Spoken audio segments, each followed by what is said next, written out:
I have found this to be true in organization as well as individual life. In an organization, the physical dimension is expressed in economic terms. The mental or physiological dimensions deals with recognition, development, and use of talent. The social emotional dimensions has to do with human relations, with finding meanings through purpose or contribution and through organizational integrity. When an organization neglect any one or more of these areas, it negatively impact the entire organization.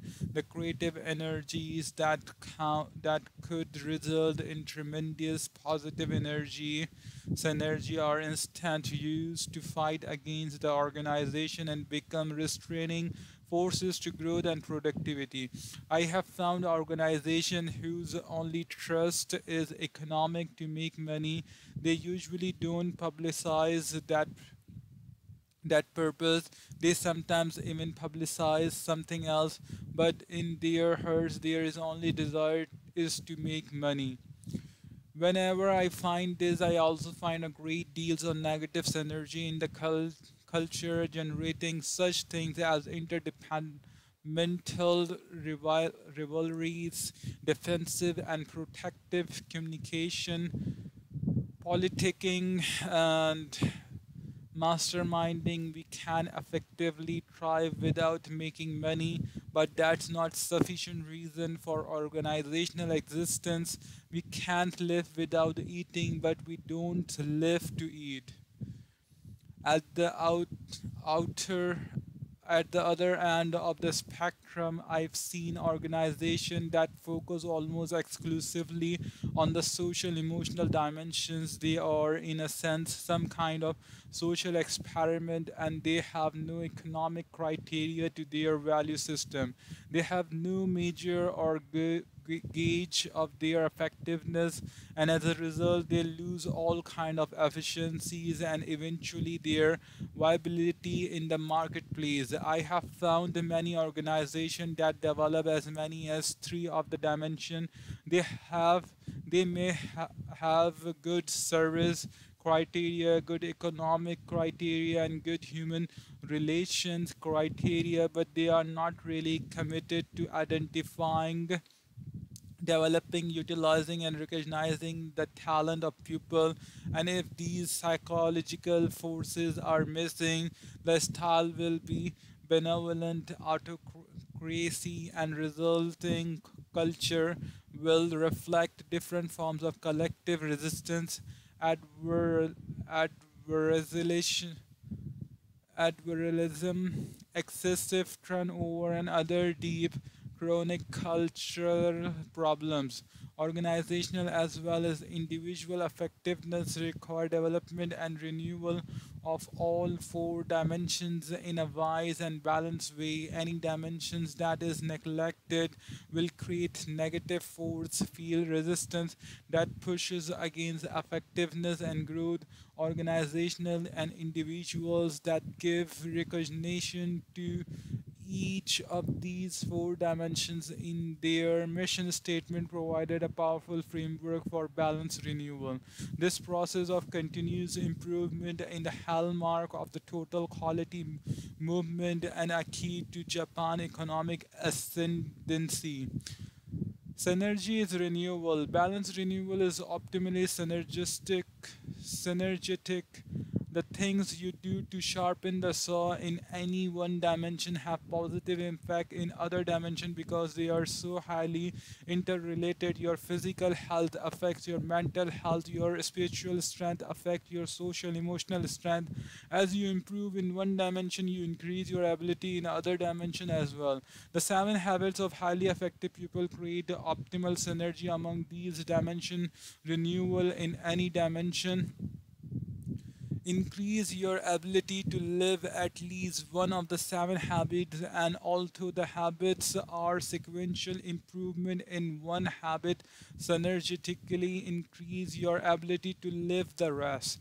The more proactive you are habit one, the more effectively you can exercise personal leadership habit 2, the management habit 3 in your life. The more effectively you manage your life, habit 3, the more quadrant renewing activities you can do, habit 10, the more you seek first to understand, habit 5, the more effectively you can go for synergistic win-win solution, habit 4 and 5, the more you improve in any of the habit that leads to independence, habit 1 to 3, the more effective you will be. Interdependent situation, habit 4, 5 and 6, and renewal, habit 7 is the process of renewing all the habits.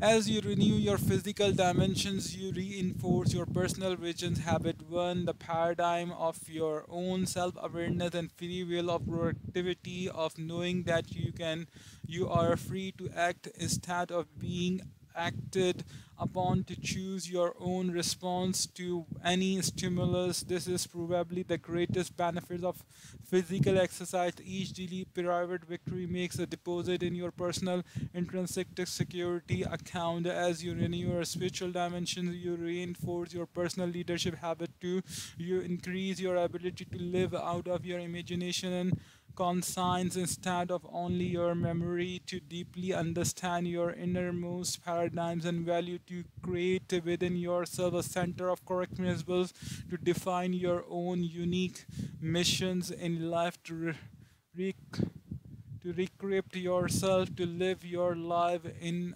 harmony with correct principles, and to draw upon your personal source of strength, the rich private life you create.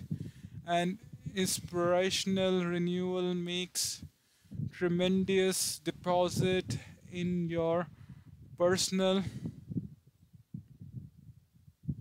personal security strength. As you renew your mental dimension, you reinforce your personal management, habit 3. As you plan, you force your mind to recognize high leverage quadrant 2 activities, priority goals and activities to maximize the usage of your time and energy, and you organize and execute your activities around your priorities. As you become involved in continuing education, you increase your knowledge base and increase your option. Your economic security does not lie in your job, it lies in your own power to produce, to think, to learn, to create, to adopt. That's true financial independence. It's not having wealth, it's having the power of produce wealth. It's intrinsic.